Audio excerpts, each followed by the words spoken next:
Bom dia, meus irmãos, a paz do Senhor Jesus, na graça do Senhor, pois somente a graça dele que vai nos ajudar a perseverar nesse mundo, nesse caos que estamos vivendo, né?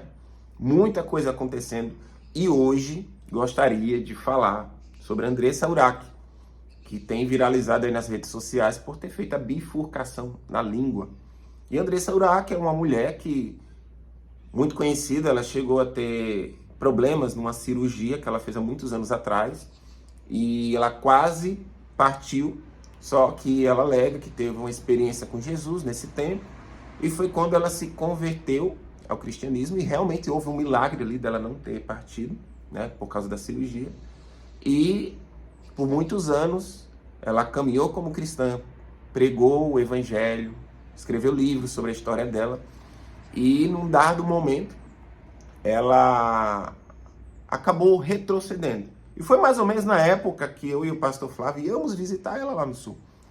E a gente ficou muito surpreso.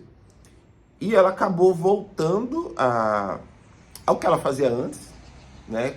Criando conteúdos adultos, trabalhando na área da prostituição. E para ela é um trabalho, é digno aos olhos de Deus, né?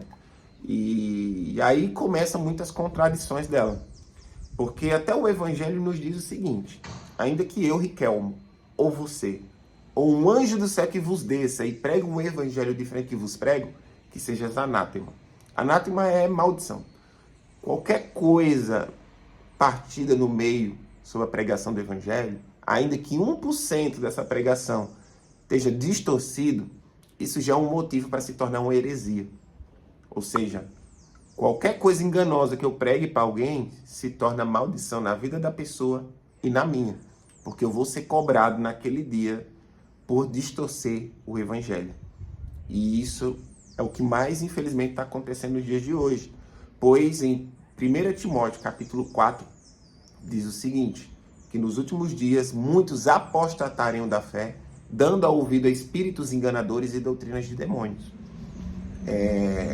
A Andressa, ela acabou caindo nessa contradição, acreditando que Deus ama do jeito que ela vive, do jeito que ela se define, e que tá tudo certo.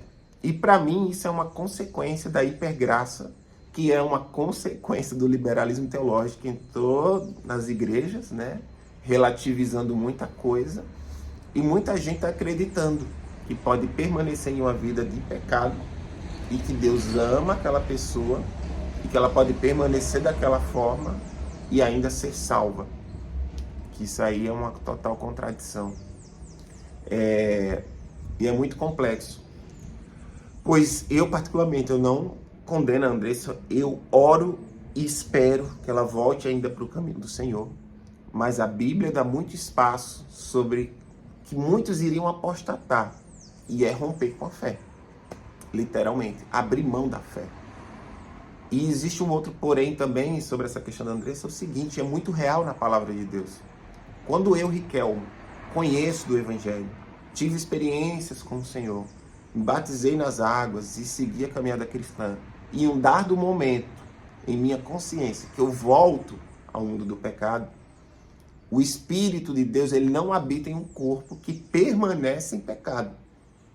Em um pecado determinado. Pode ser na área sexual, pode ser na desvio de caráter, pode ser em qualquer área.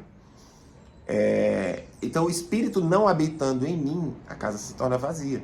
E tem um texto que fala sobre isso que é muito interessante. Tá? Em Lucas, capítulo 11, do versículo 24 ao 26, que diz assim: quando o espírito imundo sai de um homem, passa por vários lugares áridos, procurando descanso, e não o encontrando, diz: voltarei para a casa de onde saí. Quando chega e encontra a casa varrida e em ordem, então vai atrás de outros 7 espíritos piores do que ele, e entrando passará a lhe viver.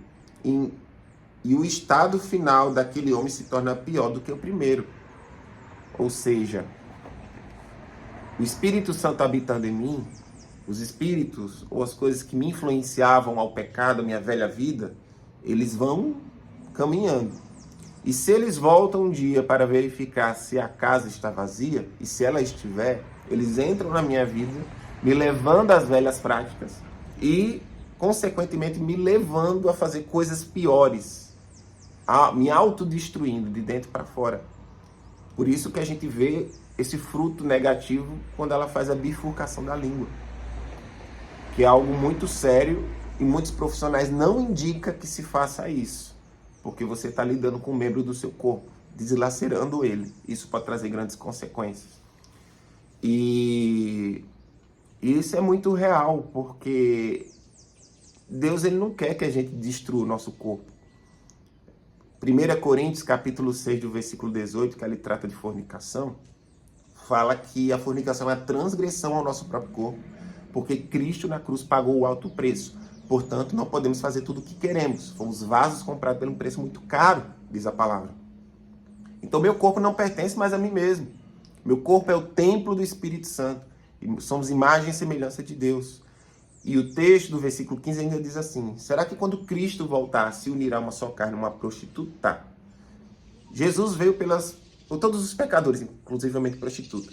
Mas o que o texto está querendo dizer é o seguinte: Cristo ele não vai vir fazer parte com um corpo, ou com uma pessoa, ou se eu usasse o meu corpo para a prostituição, para com atos sexuais fora de compromisso do casamento. Em Mateus 19, Jesus é muito específico onde tem que ser vivida a sexualidade e o relacionamento sexual no casamento, monogâmico, homem e mulher. Fora disso é pecado. E a imoralidade sexual nos leva a um caminho de condenação, pois Cristo, em sua santidade, não vai fazer parte com um corpo que não se preocupa em buscar santidade. Hebreus 12:14, segue a paz com todos, e sem a santidade ao qual ninguém verá a Deus. E a santidade é você ser separado para o uso exclusivo de Deus. O que eu quero dizer, gente? Ninguém é perfeito. Em algum momento alguém pode pecar, isso é entendível. Mas existe uma motivação nossa em negar o pecado e buscar vida de santidade, que é a contradição da hipergraça e das ideias que a Andressa começou a colocar na cabeça dela, acreditando que Deus ama do jeito que ela está vivendo a vida dela. Deus ama sim a vida dela, mas não as práticas ao qual ela está vivendo hoje. E infelizmente ela está levando muita gente com essa ideia. Pois acho que em Efésios nos diz que quando caímos, influenciamos todo o nosso círculo, né, de influência de pessoas. Então, infelizmente, existem pessoas fracas na fé que vai acreditar nessas ideias dela e levando ela a um caminho de condenação. Por isso que a palavra de Deus vai dizer também: será que um cego pode conduzir o outro? Ambos caíram numa cova. Por isso que precisamos buscar viver a palavra de Deus. Vocês precisam ver se o que eu estou falando aqui é bíblico, para saber se eu não estou sendo incoerente com o evangelho, ou se eu estou pregando 98% do evangelho, que se ainda for 98% é heresia. 1% distorcido do que a palavra de Deus diz é heresia. Então a gente tem que se preocupar com esse tempo que a gente está vivendo. O mundo está um caos. Guerras, rumores de guerras, doenças, pestes, o amor de muitos esfriando. 3 sinais da volta de Jesus que é nítido nesses dias, que é Lucas 17, do versículo 26 ao 29. Hedonismo, vida centralizada no próprio prazer. E esse fruto está no Andressa, infelizmente. Divórcio, o que está acontecendo de divórcio nos dias de hoje? Que seria a segunda evidência da volta de Jesus. E como nos dias de Ló, como nos dias de Sodoma, seria evidência da homossexualidade nos dias de hoje. E o que a gente está vivendo? O mundo está se levando à bissexualidade, à homossexualidade, muito mais. E as pessoas estão perdendo a sua identidade e o seu princípio, onde tem que ser vivido, que é na palavra de Deus. E existe um só caminho, que é por meio de Jesus. E não é da forma que queremos. Lucas 9:23 vai dizer que se alguém quiser vir após mim, negue-se a ti mesmo, toma a tua cruz e siga-me. Jesus diz em João 14:21 que aquele que diz que me ama, segue a minha lei, a minha vontade. Mas aos que diz que me ama e não segue a minha vontade, este é mentiroso. Ou seja, Jesus vai chamar de mentiroso aquelas pessoas que diz que ama ele, mas não vive a sua palavra. E é isso que precisamos ter temor. O nosso Senhor, ele é santo. E ele espera que exista uma motivação verdadeira nossa em buscar viver a santidade. E precisamos estar orando pela vida da Andressa, que ela não tenha se influenciado ao ponto de apostatar, que eu não espero e oro para que não seja isso. Mas, infelizmente, vai ter muita gente que vai abrir mão da fé nos últimos dias, e isso nada mais é do que apenas a confirmação da palavra de Deus que aconteceria nos últimos dias. Isso é muito preocupante. E vou fazer um vídeo depois falando sobre a teologia inclusiva, que também é uma teologia distorcida do evangelho, que está levando muita gente ao engano, e que saiu recentemente que Lana Holder e sua companheira foram levantadas apóstolas, né? E isso aí fica para o próximo vídeo. Então, gente, vamos estar orando, vamos permanecer na fé, como diz a palavra, que aquele que perseverar até o fim será salvo. E precisamos perseverar nesse tempo de engano, de guerras, de loucuras que está acontecendo nesse mundo, onde a palavra de Deus diz que o amor de muitos esfriaria. Isso é só a confirmação que Jesus está voltando, e precisamos perseverar na nossa fé e não abrir mão do evangelho sobre as nossas vidas. Que Deus te abençoe, e vamos estar orando pela vida da Andressa, que ela volte para os caminhos do Senhor. Tá bom? Deus abençoe, gente.